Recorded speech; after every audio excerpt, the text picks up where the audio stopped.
김종배 시선 집중.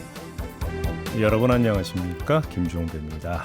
이 SPC그룹의 계열사죠. SPL 평택 빵공장에서 젊은 노동자가 사고로 목숨을 잃는 사건이 발생한 후에 SPC 제품에 대한 불매 운동이 거세게 일고 있습니다. 하지만 일각에서는 불똥이 그룹 경영진을 넘어 애꿎은 가맹점주들에게까지 튀고 있다면서 불매 운동에 좀 신중해야 되는 거 아니냐, 이런 의견들도 나오고 있는데요.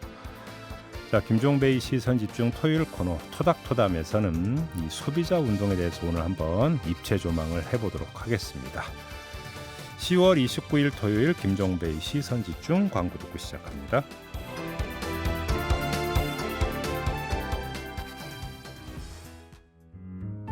아침을 깨우는 이슈 한 편 같이 들으실래요? 등 토닥이는 토요일의 이야기 토닥토담. 네, 토닥토담 두 분과 함께합니다. 국내 유일의 종합인문 교양 개간지 황해문화의 전성원 편장 모셨고요. 어서 오세요. 네, 안녕하세요. 전성호입니다. 손희정 영화평론가 모셨습니다. 어서 오세요. 네, 안녕하세요. 손희정입니다. 한 주 잘 보내셨죠? 자, 오늘도 주제와 관련된 오디오부터 듣고 시작하겠습니다. 사고 이후 시민들 사이에서는 SPC 브랜드들에 대한 불매 운동이 확산이 되고 있습니다. 노동자들을 이런 식으로 취급하는 회사의 제품은 안 먹는 게 아니라 못 먹겠다는 게 시민들의 반응인데요. 사실 지금까지 SPC가 노동자들을 부당하게 대했던 사건들을 살펴보면 이번 사고는 예고된 인재였다는 지적이 나오고 있습니다. 지금 우리 사회 가장 큰 이슈 중에 하나죠. SPC 그룹 계열사에 잇따른 사고, 파장이 계속 커지고 있습니다. 네, 사실은 뭐 우리가 정치권 이슈들로 이제 계속 이야기하고 있을 때 SPC 언급량이 일주일 동안 45만 1,000건이에요. 우와. 관련해서는 이제 불매 운동이라든지 그리고 곧 있으면 이제 크리스마스가 다가오는데 네. 케이크를 다른 데 거 사자는 좀 움직임들이 좀 있는 것 같고요. 그리고 네. 관련한 회사들 나오고 있고요. 아, 이제 사망 사고 이야기하고 있고요. 감성어가 20.9대 75.6입니다. 불매 운동 불만 실망하다 추천하다라는 거는 이제 SPC 빼놓고 다른 어떤 빵집이나 이런 것들을 서로 좀 추천하고 있는 모습도 보여지고 있고요. 번지다 뭐 이런 단어들이 있는데 이제 다만 우려는 이제 피해봤다라는 단어예요. 그러니까 네. 사실은 이제 대리점주분들. 직영이 아니라 이제 네. 받아서 하시는 분들은 맞아요. 어쨌든 이분들도 우리 이웃들이잖아요. 그럼요. 이분들이 피해받는 부분에 대해서 좀 우려가 나오면서 직영점만 불매 운동하자 뭐 이런 글들도 있어요. 네. 네, 지금 뭐 두 가지 오디오 들으셨는데요. 첫 번째는 MBC 뉴스데스크 보도 내용이고, 두 번째 거는 저희 MBC 라디오 저녁 시사 프로죠. 표창원의 뉴스 하이킥 방송 내용이었는데, 지금 뉴스 하이킥에서 전해준 것처럼 불매를 약속하는 게시글들이 지금 잇따르고 있다, 이런 지금 소식이 전해지고 있고, 지금 뭐 빅데이터 분석 결과라도 그게 지금 그대로 잡히고 있다, 지금 이 내용이 전해졌는데, 지금 이 움직임 두 분은 좀 어떻게 평가를 하시는지 궁금한데요. 전성훈 편집장님은 저는 개인적으로 과거에 불매 운동을 직접 주도해 본 적이 있어요. 어떤 운동? 제가 뭐 인터넷 서점 커뮤니티에서 열심히 활동을 하던 시절 얘기인데, 그곳에서 이제 비정규직 고용 간행이 문제가 되어서 인터넷 서점에서. 네네. 그래서 그곳에서 우리가 이제 좀 이런 걸 관행을 개선해 달라 요구하면서 그 한시적으로 불매를 선언한 적이 있었거든요. 그러니까 몇몇 이 인터넷 사람들하고. 서점에서 책 사지 말자. 네, 그곳에서 글을 쓰고 활동을 하지만 그런 이야기를 한 적이 있기 때문에 이 소비자들의 분노가 이제 당연히 이해가 되죠. 그리고 좀 전에 자료 이야기에서도 나왔지만 SPC 계열사인 SPL에서 이 사고가 나고서도 이제 기계장치 7대 중에 2대는 계속 가동을 시켰다고 하고 지난 5년 사이에 여기서 끼임 사고만 15건이 이제 계속해서 반복됐었잖아요. 이게 처음에 있었던 일이 아니고 그 이전에도 이제 거기에 고용된 노동자들이 이런 문제가 있으니까 노동 환경을 개선하기 위해서 안전을 조금 더 보장하기 위해서 이러이러한 요구 조건을 걸고 시위도 계속 했었는데 그거에 대해서 일체 반응이 없었죠. 그런 것들이 누적되었기 때문에 이제 이런 일까지 오게 된 것인데, 그 일각에서는 이제 중대재해법 적용 대상이 아니냐 이런 얘기까지도 지금 나오고 있지만 실제로 법적으로 적용하기는 좀 어렵다고 해요. 그래서 저희 개인적인 생각으로는 이번 불매 운동이 이미 골목 상권을 거의 장악하다시피 한 이 기업에 얼마나 큰 타격이 될까, 그런 생각도 한편으로 들면서도 만약에 기업이 이런 문제를 계속해서 방치한다면 앞으로 돌이킬 수 없는 길로 갈 수도 있겠다. 이런 우려도 역시 드는 거죠. 뭐예요? 그럼 결론이 뭐예요? 그러면 일단 지켜봐야 된다는 게 제 결론입니다. 네, 지금 뭐 편집장님 말씀하신 것처럼 SPC에서의 이제 노동 조건이라고 하는 문제는 하루 이틀의 문제가 아니고 5년이 된 이야기거든요. 그래서 사실 SPC 불매 운동은 올해 초부터 진행이 되고 있었습니다. 네. 민주노총 전국화학섬유식품산업노동조합 파리바게뜨 지회장이죠. 임종린 지회장이 SPC의 부당노동 행위 사과 등을 요구하면서 노사 갈등이 계속 있었죠. 네, 53일 동안 단식을 했고요. 저도 이제 그 단식에 동조하면서 SPC 불매 운동을 하고 있었거든요. 오. 그리고 거기에 이제 재미있는 건 불매 운동을 하면서 동네 빵집 챌린지가 SNS에서 일어나서요. 우리 동네에 이런 작은 빵집이 있는데 맛있다. 이런 이제 정보들을 공유하기도 했었고요. 근데 그때는 노동자의 눈물 묻은 빵이라고 했었습니다. 눈물 묻은 빵일 때에 SPC가 정신을 좀 차렸다면 노동자의 피 묻은 빵이라는 저는 굉장히 가슴 아픈 표현이라고 생각하고 그 현장에서 일하시는 노동자들께 너무 죄송한 표현이라고 생각하기는 하지만 어쨌든 이런 얘기까지는 안 나올 수 있지 않았을까라는 생각을 좀 하고요. 그러면서 이제 제가 너무 놀랐었던 게 SPC가 진짜 문어발식 경영을 하고 있다는 건 알았는데 이렇게 지네발식 경영인지는 몰랐거든요. 문어발을 지네발로. 네, 맞아요. 엄청난 독과점에 아까 이제 편집장님 말씀하신 것처럼 골목 상권까지 다 장악하고 있는 이런 상황이라서 저는 제가 노동자이기도 하니까요. 노동자로서도 소비자로서도 너무 모욕적이고 먹을 수가 없다. 그래서 저는 소비자 운동을 하시는, 그러니까 불매 운동을 하시는 분들과 매우 공감하고 있다. 그런 말씀 드리고 싶습니다. 근데 지금 SNS 상에 이게 SPC 제품인지 아닌지 알려주는 바코드 판독기까지 등장했다고 하는데 맞아요? 네, 그 SPC가 굉장히 많은 이제 브랜드를 가지고 워낙 있는데 계열사 많고 제품이 네. 많다 보니까 게다가 이제 OEM으로도 많이 들어가고 뭐 맥도날드 빵이 SPC다. 그럼 이제 소비자들 맥도날드에 전화를 걸어서 진짜로 SPC 빵을 쓰고 있냐 확인하고 뭐 맥도날드에서는 추러스가 SPC 건데 이제 안 사용할 거다. 이런 식의 응답을 주고 이런 걸 한다는 정보들을 엄청 공유하고 있거든요. 그래서 저도 이제 개인 SNS에 SPC 브랜드를 정리해 놓은 이미지를 그냥 올렸었는데 다른 곳에서 다운받아서 저도 이제 동참한다는 의미에서 해시태그 SPC 불매를 붙이고 이미지를 올렸는데 저 정말 작은 개인 계정인데도 지금 10,000건 이상 RT가 되면서 거기에 계속 SPC의 OEM이 뭐가 있는지에 대한 댓글이 달리고 있거든요. 근데 이게 여러 군데에서 한꺼번에 펼쳐지고 있다라고 볼 수 있겠죠. 불매로 이어지는 어떤 집단 행동화되는 소비자 운동은 언제부터 나타난 건가? 이것도 좀 궁금한데요. 일단 소비자 운동의 출발점은 19세기 산업자본주의 출현하고 아무도 그렇게 네, 봐야겠죠. 같이 이야기를 하고 있고요. 그러니까 아마 그 역사 공부하신 분들은 조금 들어보셨을 텐데 영국의 이제 선구적인 사회주의자였던 로버트 오웬이라는 사람이 만든 로치데일 개척자 조합이라는 것이 이제 소비자 운동의 시초로 이야기를 해요. 그리고 이런 경우에 이제 중간 상인이 중간 마진을 많이 가져가기 때문에 소비자에게 이득이 되기 위해서 뭐 직거래를 한다든지 여러 형태의 이제 조합 규칙을 만들어서 이렇게 해왔었는데 사실은 우리나라도 이 역사가 굉장히 깊어요. 우리가 이제 1920년대 일제 식민지 치하에 있었던 물산 장려 운동 이게 그렇네. 따지고 보면 최초의 일본 제품 불매 운동이죠. 근데 그렇네. 그 이전에 소비자 운동의 차원이라고 이야기하는 좀 그렇지만 1906년에 인도의 간디가 영국의 소금 전매법에 반대해서 그러니까 스와라지 스와데시 그러니까 맞아요. 하나는 자치 운동이고 하나는 이제 영국 제품 불매 운동, 그러니까 인도 제품을 사용하자 국산품 애용 운동을 오랜만에 했었죠. 들어보네. 네. 예. 이것도 역시 소비자 운동이면서 동시에 독립 운동이었던 거예요. 우리 물산 장려 운동 그렇네. 그랬던 예, 것처럼. 그렇네. 예.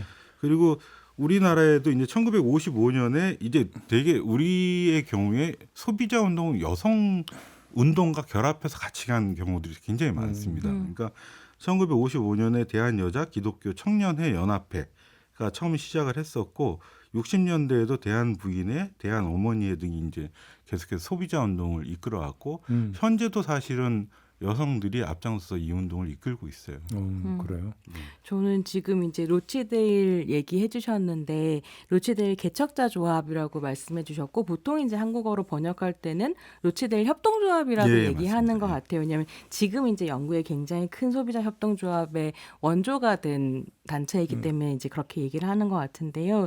저한테 이 로치데일 협동조합이 좀 재미있었던 건 뭐냐면 노동자들이 만들어낸 소비자 협동조합이라는 점이거든요.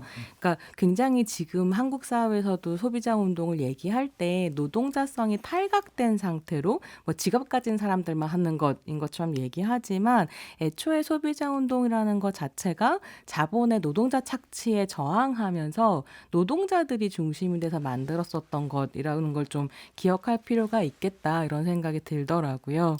근데 비교라면 우리나라에 좀 소비자 운동이 좀 꽤 센 편이다. 흔히 말하는 이렇게 볼 수 있는 건가요? 어떤가요? 외국하고 좀 비교를 해보면? 외국하고 비교하면 우리가 굉장히 약하죠. 그렇죠. 그래서 왜 한국의 소비자들이 이제 말하자면 갑질하는 거나 이런 거 비판할 때 뭐 소비자는 왕이다라는 말 때문에 한국 소비자의 버릇을 망쳤다 이런 식으로 얘기를 하기도 하는데요. 또 버릇까지. 네. 실제로 이제 소비자는 왕이다라고 하는 말 자체는 미국에서 등장한 말이었고요. 아, 그래요? 그래서 1930년대에 이제 미국의 소비자 운동이 태동하고 굉장히 활발해지기 시작할 때 소비자는 왕이다라는 기치 아래 다양한 이제 조직들이 만들어졌었던 거죠. 그래서 뭐 해외 같은 경우에는 소비자 운동이라고 하기도 하고 소비자 행동주의, 그래서 네. 컨슈머 액티비즘이라고 얘기하니까요. 훨씬 더 이제 과격하기도 하고 활발하기도 한 부분은 있는 것 같습니다. 그 상대적으로 그쪽에서는 소비자 개인이 나서서 막 문제를 일으킨다기보다는 단 조직화되어 있고 그것을 제도적으로 뒷받침하는 것을 계속해서 꾸준하게 요구하기 때문에 예. 우리처럼 이거 언론이 아주 쉽게 뭐랄까 좀 매도한달까 이런 일이 벌어지기 좀 어려워요. 그러니까요. 근데 우리가 이제 소비자 운동하면 가장 먼저 떠오르는 게 불매 운동이고 그래서 소비자 운동하면 당연히 보이콧 뭐 이렇게만 생각하지만 꼭 이것만은 아니잖아요. 이제 최근에 나타나고 있는 게 우리 이제 정반대로는 돈줄 내러 간다 뭐 이런 거 들어보셨죠? 아 물론이죠. 그래서 이제 선행을 베푼 어떤 가게 사장님 팔아줘야 되니까 우리 가서 뭐 열심히 돈줄 내줍시다 이렇게 이런 뭐 바이콧이라고 부른다면서 이런 걸. 착한 소비 운동 뭐 이런 식으로 그렇죠. 그러니까 소비자들의 심리는 뭘로 봐야 되는 겁니까? 이렇게 놓고 본다면? 결국에는 가치 소비의 시대가 되었다는 뜻이에요.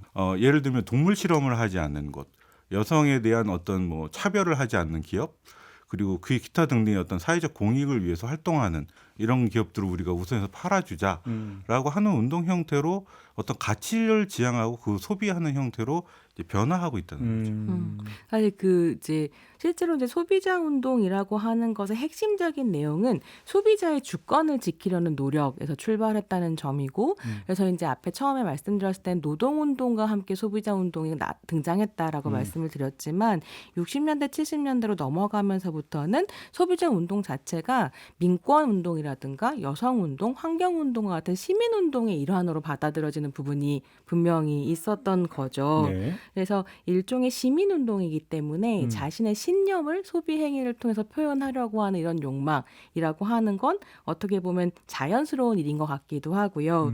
한편으로는 이런 긍정적인 부분만 있다기보다는 또 부정적이라고 볼 수 있을지 아니면 이제 소비 행태의 성격이 바뀌었다라고 볼 수 있을지 모르겠는데 70년대 이후에 이제 소비자본주의가 열리면서, 그러니까 이전에는 물건의 어떤 뭐 효용이라든가 이용 가치 같은 것들을 보고 이게 쓸모가 있으니까 사용한다가 이제 자본주의에서 소비 행태의 핵심이었다고 한다면 70년대 이후에는 쓸모 있는 물건 너무 많잖아요. 그렇죠. 그 물건들이 서로 경쟁을 하면서 가치를 소비하기 시작하는데 뭐 예컨대 이효리 씨가 이 가방을 맸으니 내가 물건을 넣는 가방이 필요해서가 아니라 이효리가 어떤 가방을 맸으면 내가 그 사람 같은 사람이 되고 싶다라는 이미지라든가 뭐 이걸 대표적으로 제일 많이 이야기하는 경우가 똑같은 가격에 생수가 있을 때 에땡땡 생수와 삼땡땡 생수가 있으면 사람들이 에땡땡을 마신다는 거예요. 일반적으로 과시의 성격도 좀 있다. 네, 과시의 성격이 들어가게 되면서 내가 소비하는 것이 나다라고 하는 소비의 새로운 정체성 같은 것들이 등장하게 되면서 이걸 표현하는 약간 시사용어처럼 미닝아웃이라는 단어가 있는데요. 미닝 더하기 커밍아웃, 나의 신념을 드러낸다라는 의미로 미닝아웃. 네, 그래서 이제 소비가 나다라고 하는 이제 흐름이 있는 거죠. 근데 이 흐름에 기름을 부었다라고 할 수 있는 건 역시 SNS라는 디지털 미디어 역시 환경의 그거라고. 확장일 수 있겠고요. 내가 이거 샀어라고 과시함으로써 내가 누군지를 보여줄 수 있으니까 점점 이제 강해지고 있는 그렇죠. 것 같습니다. 가치 소비라고 하는 건 사실은 이게 최근에 나타난 게 아니고 이른바 공정무역인이라고 하는 뭐 이런 그렇죠. 개념이 나온 네. 지가 꽤 된 거고 결국은 같은 맥락이잖아요. 나는 소비까지 이제 연결이 되는 이런 모습인데 근데 이런 소비자 운동을 보면서 어떤 사람들은 이런 얘기를 하는 경우도 있어요. 한 며칠간 두고 보자. 이렇게 그러니까 접근하는 경우도 꽤 있지 않습니까? 네. 이런 시각 내지 이런 현상을 어떻게 봐야 될까요? 근데 저는 그 마음도 되게 이해가 가는 게 제가 네. 정말 너무 쓸 수 없는 물건이 많아서 그냥 저는 100% 안 쓴다기보다는 90%라도 노력하자라는 입장을 가지고 있는데요. 사실은 소비자 운동으로서 불매가 얼마나 효과를 가질 것인가 많은 분들이 의심하는데 남양유업 같은 경우는 2012년 불매 전과 비교했을 때 매출이 30%가 줄거든요. 의미 없다고 얘기할 수 없고요. 얼마가나 두고 보자라는 말은 오히려 버티면 효과를 만들 수 있는 운동이다라는 이제 의미이기도 한 것 같습니다. 그 흔히 사회학적으로 한 개인의 정체성에는 세 가지가 있다고 이야기를 많이 해요. 네. 하나가 이제 시민으로서의 정체성, 또 다른 하나가 노동자로서의 정체성, 또 하나가 이제 소비자로서의 정체성이라고 이야기를 하는데 저는 1960년대 이제 전 세계적으로 주식 대중화가 이루어졌어요. 주식 대중화 이후에 우리가 네 번째 정체성을 갖게 되었다. 이게 뭐냐? 주주로서의 정체성이에요. 자기 경영자, 자기 개발자로서의 정체성인 거죠. 그걸 이제 흔히 인민자본주의 또는 이제 대중자본주의 시대라고 이렇게 이야기를 하거든요. 그러니까 우리나라 같은 경우에도 제가 알고 있기로 2021년 대한민국에서 주식하는 사람들이 1,000만 명을 넘어섰어요. 그중에서 주식을 할 수 없는 어린아이하고 관심이 없는 분들 빼면 길거리 가는 사람 3명 중에 1명을 잡고 이야기를 하면 누구나 다 주식이 있고 주주가 된 거예요. 한편으로 보면 아까 이제 소비자운동이 노동운동이나 어떤 민권운동이나 여성운동이나 생태운동하고 결합되어 있다고 이야기하는데 이분들 중에서 어떤 분들이 이제 그런 반응을 보이는 거에는 자기 주식 이야기들 하시는 분도 전 봤거든요, 사실은. 재밌네요. SPC가 이렇게 되면 이게 타격을 받는 거 아니냐. 자기 자신이 노동자이자 역시 시민이자 소비자라는 생각은 못하고 다른 쪽으로만 우선해서 생각하게 되는 것이 아니냐. 그 불매 운동이 벌어지면 거기에 참여하지 않고 불매 대상이 된 기업의 제품을 사는 사람을 좋지 않은 눈길로 바라보고 예를 들어서 나아가서 비판을 하고 네. 어떤 이런 또 분위기가 형성이 되는 부분이 있잖아요. 이건 어떻게 평가를 해야 되는 겁니까? 사실 저는 그런 글을 언제 한번 쓴 적이 있는데 다른 운동도 모두 다 사람을 불편하게 만드는 운동이잖아요. 따지고 보면 갈등을 더욱 증폭시켜서 이 문제를 해결하는 형태가 어떤 운동의 기본적인 속성 중에 하나인데 그에 비해서 소비자 운동은 굉장히 유순한 운동에 속해요. 근데 우리 사회가 그것조차도 이제 견디지 못할 정도의 사회가 되고 있는 게 아니냐. 왜냐하면 우리가 어떤 기업 우리가 우유를 안 먹을 수 있겠습니까? 빵을 안 먹을 수가 있겠습니까? 그 대신에 다른 것들을 선택하게 되잖아요. 그 계열사를 안 찾게 되기 위해서 동네 빵집을 순례하게 되고 그 집 우유를 안 먹기 위해서 다른 기업의 우유를 굳이 찾아가지고 그걸 마셔야 되는 거예요. 그러니까 이거는 사실 남을 불편하게 한다기보다는 자기 자신을 불편하게 하는 것인데 그런 사람들이 그런 행위나 그런 주장을 지켜보는 사람들이 자신의 양심과 자존심에 상처를 받아서 오히려 그 사람을 공격하는 건 일종의 파업 파괴자, 노조 파괴자 이거에 더 오히려 가까운 마음이. 그러니까 예를 들어서 이제 그 일본이 그 대한 수출 규제가 있었고 일본 제품 불매 운동이 이제 거세게 일어났을 때. 네. 여러 가지 그러니까 그 차원에서 이런 비슷한 현상들이 좀 나타났거든요. 뭐 특정 상품명을 뭐 언급은 안 하겠습니다만 뭐 어떤 일본의 자동차 브랜드죠. 뭐, 예를 들면. 일본 차를 몰고 다니면 옷 뭐 하고 브랜드라거나 옷 브랜드에서 옷 사면 이상하게 바라보는 예를 들어서 그러면서 무슨 매국노 비슷하게 해서 간주를 한다든지 극단적인 경우는 하겠습니다만 그러면서 아니 그러니까 할 사람은 하고 나는 아니면 되는 거 아니냐 뭐 이런 목소리도 있었단 말이에요. 어떻게 보세요, 손희정 평론가께서? 저는 그 노 재팬 운동은 여러 가지 복잡한 마음이 있는데 저는 오히려 정확한 불매운동의 구호는 노 아베 정도가 맞지 않았을까? 일본 전체를 이제 우리의 적으로 돌리는 방식으로 이야기가 됐었던 것이 좀 고민이었고요. 다만 당시에 불매운동의 대상이 됐었던 기업들 같은 경우에는 전범의 책임이 있거나 혹은 이후로 끊임없이 위안부 피해는 없었다라고 주장하는 방식의 광고들을 기업이 만들었거나 하는 방식이었기 때문에 저는 거기까지의 불매운동은 이해할 수 있다, 동참할 수 있다라고 생각했는데 다만 이제 스스로 자경단을 자임하는 사람들이 그렇죠. 네, 가게 앞에서 지키고 서서 폭력을 행사하려고 했다라고 하는 점에서는 아까 이제 편집장님 말씀하신 것처럼 저는 소비자 운동도 운동이기 때문에 설득의 언어가 필요하고 불편하게 만들 필요는 있지만 그걸 폭력적으로 행사하는 방식은 좀 뭐 폭력이라고 하는 게 꼭 뭐 때렸다는 의미기보다는 뭐 사회적으로 뭐 비난을 조직한다 이런 것까지 다 포함하는 거죠. 사이버 불링을 한다든가 뭐 이런 것들은 좀 고민이 되는 부분들이 있습니다. 근데 지금 이제 SPC 불매 운동 같은 경우는 이게 자본과 국가가 하는 방식이긴 한데요. 국가 안에서 국민들을 갈라치기 하는 방식으로 해결을 하거든요. 그래서 가맹점주 대 노동자의 문제로 만들어 버린다든지 새로운 전설 이런 상황들인데요. 다만 우리가 기억해야 될 것은 가맹점주들께서 직접 나서서 SPC를 감시하겠다, 노동자의 죽음을 애도한다라는 입장을 내셨고요. 한 가지만 더 말씀드리자면 지금 문제는 뭐냐면 본사 리스크나 오너 리스크가 있을 때 가맹점주가 본사에 피해 보상을 요구할 수 있는 법적 안전망이 없는 상태입니다. 그래서 이 문제를 해결하는 것, 그래서 기업과 오너가 가맹점주들도 무서워할 줄 알아야 되는 법을 만드는 게 필요할 것 같습니다. 네, 자 토닥토담 진행하고 있는데요. 여기서 잠시 끊고 전하는 말씀 듣고 이어가도록 하겠습니다.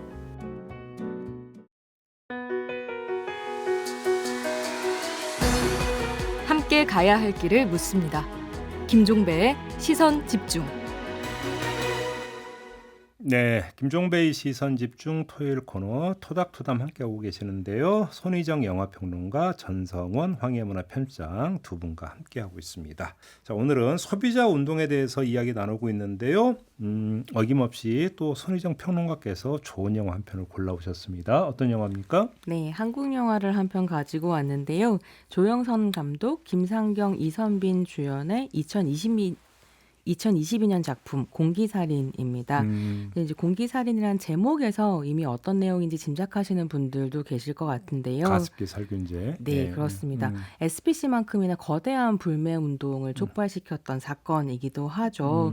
그래서 작품 자체가 소비자 운동을 언급하고 있지는 않은데요. 다만 가습기 살균제 사건에서 정부와 기업의 책임을 묻기 위해 고군분투하는 유가족들의 모습을 좀 보면서 동료 시민들의 불매 운동을 비롯한 소비자 운동이 어떻게 시민운동에 도움이 될 수 있는가, 그 자체가 시민운동이 될 수 있는가, 이런 걸 좀 공감하실 수 있을 것 같아서요. 골라봤습니다. 알겠습니다. 자, 못 보신 분들을 위해서 공기살인 영화 간략히 좀 저희가 추려봤는데요. 함께해 주시죠.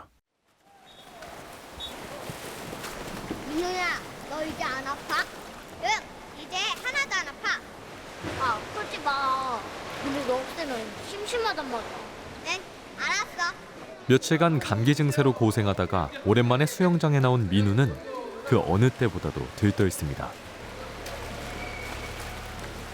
힘차게 물살에 가르는 그 순간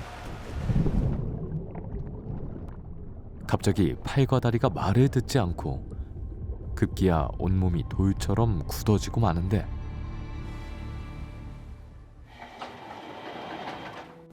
병원 업무 도중 아들이 쓰러졌다는 소식을 들은 태우는 곧장 민우의 수술을 집도하지만 여기 하얀 부분 보이지? 우리 민우 배가 완전히 딱딱하게 굳어버렸어.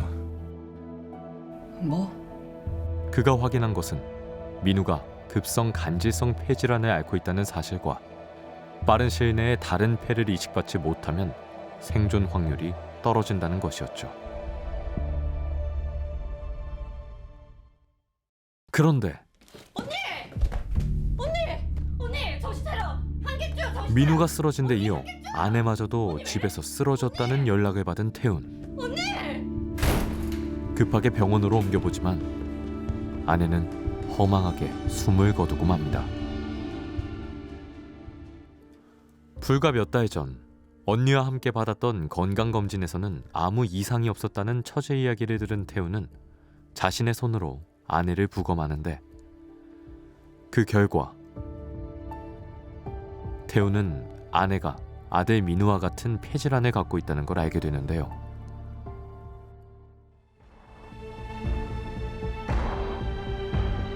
봄과 함께 나타나 여름에 사라지는 죽음의 병의 진실을 파헤치는 과정에서 드러나는 또 다른 피해자들과 거대 기업 O2의 흑막.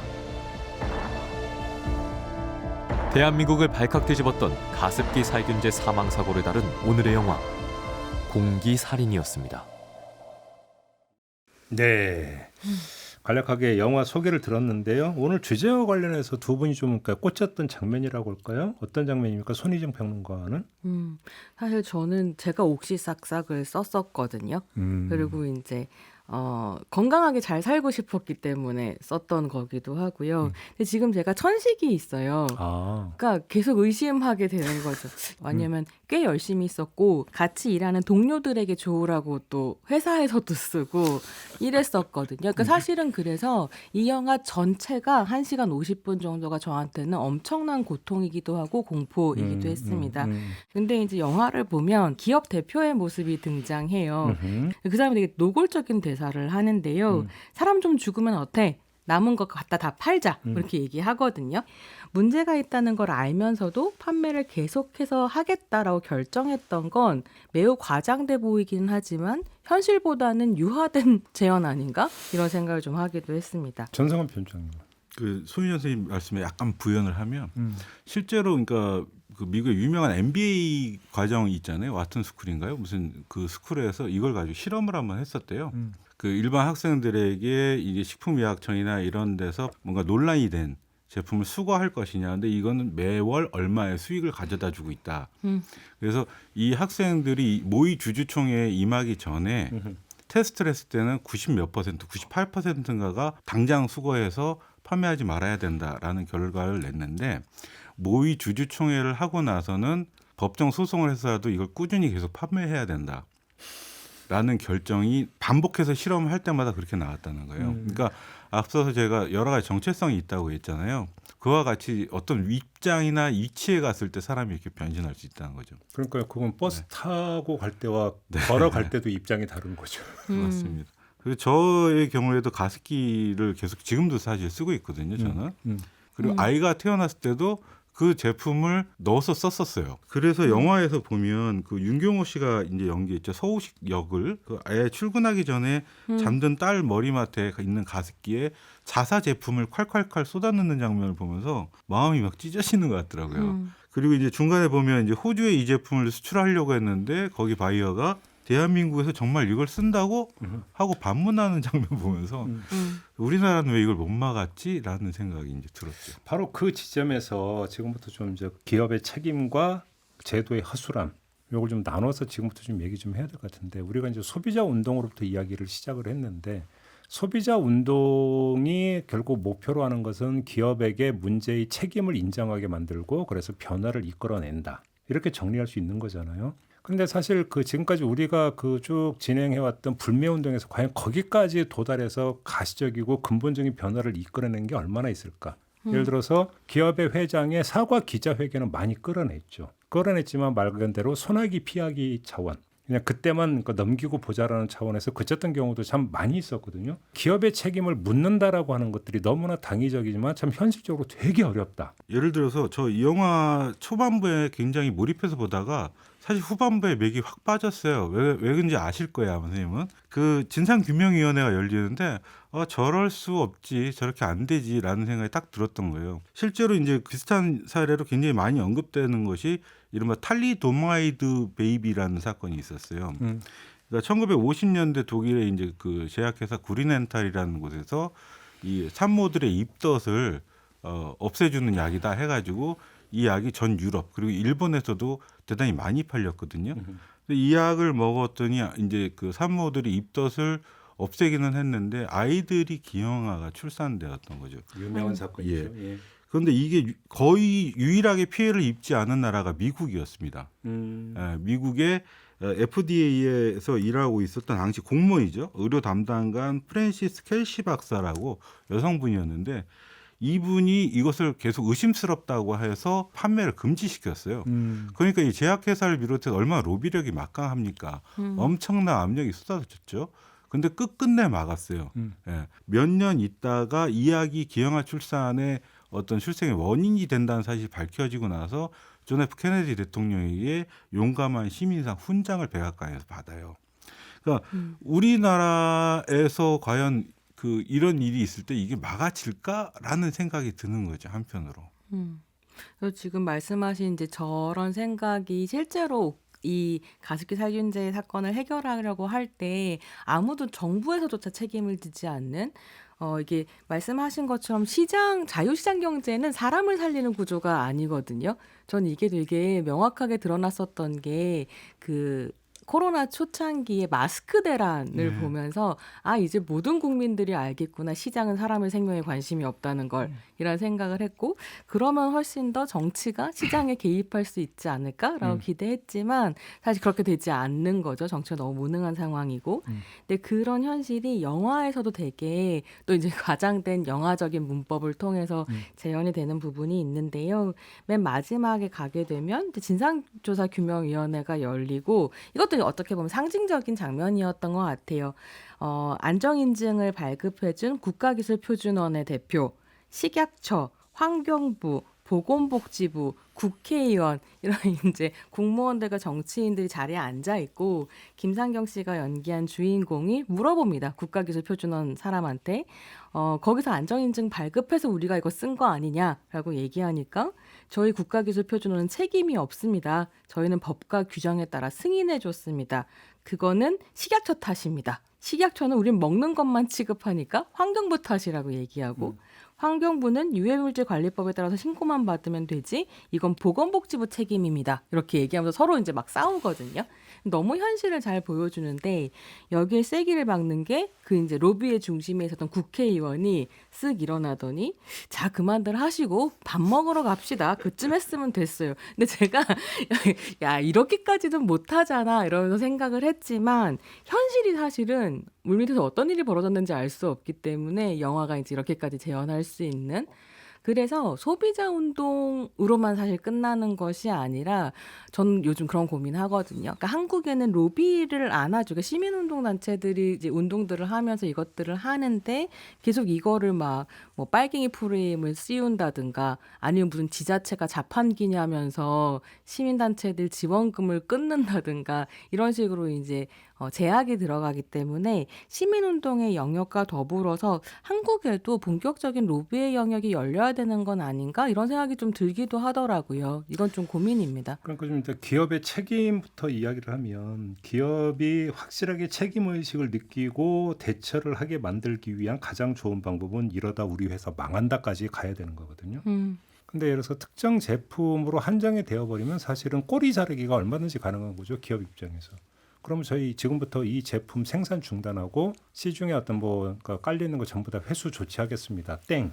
사실 이렇게 되어버리면 기업 입장에서의 어떤 타격이라는 것은 그렇게 크지 않을 수도 있는 거죠. 오히려 이참에 그냥 정리하고 넘어가는 것이 될 수도 있는 것인데 바로 그런 점에서 예를 들어서 미국의 엔론 사태 이런 걸 보면서 분식회계를 하면 회사가 망할 수 있다라고 하는 것들을 확실하게 보여줬다와 거의 비슷한 수준에서 이런 문제가 발생하면 아예 회사의 존립이 위태로워질 수 있다라고 하는 정확한 어떤 신호를 줄 수 있는 뭔가가 있느냐. 근데 그게 별로 없는 문제가 그러니까 사실은 기업의 책임을 끌어내는데 한계가 있다. 이 얘기는 결국은 소비자 운동만 가지고는 안 되는 측면도 있다라는 것을 의미하는 것이거든요. 그렇죠. 이제 거기서 결국 이제 제도의 문제, 국가 권력이 운영하는 제도의 문제로 좀 넘어갈 수밖에 없는데 거기서 나오는 게 뭐래서 징벌적 손해배상제라든지. 그러니까 여러 가지 어떤 이제 제도적인 측면이 좀 이제 이야기가 돼야 되는 건데 이 영화가 아주 적나라하게 그려주는 것은 같은 편이다. 이거잖아요. 결국 오히려 거꾸로. 네. 근데 한편으로는 너무 이렇게 절망적이거나 막 이렇게만 생각할 필요는 없을 것 같아요. 그 사이에 우리 시민 의식도 성장하고 어떤 소비자 운동도 상대적으로 대단히 발전하면서 나름대로 어떤 그 시민사회 이슈하고 결합돼서 일정한 성과를 낸 부분들도 분명히 있거든요. 그리고 지금 중대재해법이나 이런 것들이 구조적으로 아직 많이 미흡하긴 한데 이제 우리가 이제 첫 단추를 끼워가고 있는 중이 아니냐. 소비자 운동이 일정하게 변화를 끌어내는 저 부분이 있죠. 예를 들어서 이러이러한 성분이 문제가 되고 있다고 문제 제기가 됐을 때 국가 권력이 나서 가지고 우리라고 치는 예를 들어서 식약처라든지 이런 데에서 나서 가지고 이 성분 유해성을 검사한 다음에 그러니까 함유량을 기준을 제시한다든지 네. 이런 어떤 그 제도적 변화를 끌어내죠. 그런데 엄밀하게 놓고 보면 이것도 선호가 바뀐 거죠. 이게 어떤 유해 성분이 있으니까 함유되면 안 된다라고 하는 것은 사실은 전문적 어떤 그 분석 역량을 가지고 있는 국가가 먼저 해줘야 되는 영역이지. 소비자 운동이 제기하면 그 다음에 따라가는 것으로는 이거는 선호가 뒤바뀌어도 한참 뒤바뀐 거라고 봐야 되는 건데. 뒤바뀌어도 따라라도 가지면 좋겠어요. 그러니까 하나가 이 문제이고 더 하나는 확실하게 책임을 묻는 제도. 이거 같은 경우는 제가 볼 때는 거의 지금 돼 있는 게 없는 것 같은데요. 오히려. 지금 중대재해법도 굉장히 허점이 많잖아요. 그리고 그 사람들, 그러니까 법률적 조력을 받을 수 있다든지 아니면 정치적 조력을 받을 수 있는 사람들이기 때문에 그 허점을 또 기가 막히게 찾아내죠. 그러니까 지금 며칠 전에 뉴스가 나온 게 공정거래위원회에 공소시효를 4일인가 5일 앞두고 검찰에 넘겼다라는 뉴스가 하나가 있었습니다. 바로 가습기 살균제 사건과 관련해서 그게 뭐냐면 몇몇 언론이 이 가습기 살균제는 인체에 무해하다라고 하는 내용의 기사 형식의 글을 실었는데 알고 봤더니 그게 기사형 광고였더라. 라고 해가지고 처음에는 아무 문제 없다고 판정이 내렸는데 헌재까지 가가지고 헌재에서 이건 문제 있다라고 해가지고 공정위가 최종 결론을 끌어낸 게 공소시효를 제 기억 5일이 맞나요? 5일인가 남겨두고 넘겼다라고 하는 건데 자 여기서 우리가 지금 가습기 살균제 문제가 제기돼가 된 게 언제입니까 도대체? 이것도 10년 됐어요. 그런데 그러면 10년 동안 손 놓고 있었다라는 것인데 손 놓고 있었던 이유가 뭡니까? 몰라서 손 놓고 있었냐라는 거죠. 국민의 생명과 안전과 관련돼 있어서는 정말 국민 프렌들리로 가야 되는 건데 네. 여기에서도 비즈니스 프렌들리가 돼버리면 문제가 심각해진다 이거 아니겠습니까? 근데 결국은 이거잖아요. 국가 권력을 운영하는 그 관료나 이런 사람들은 기업이 살아야 국민이 산다. 결국은 또 경제 논리로 접근하고 있는 부분들이 여기에 깔려 있는 거 아닙니까?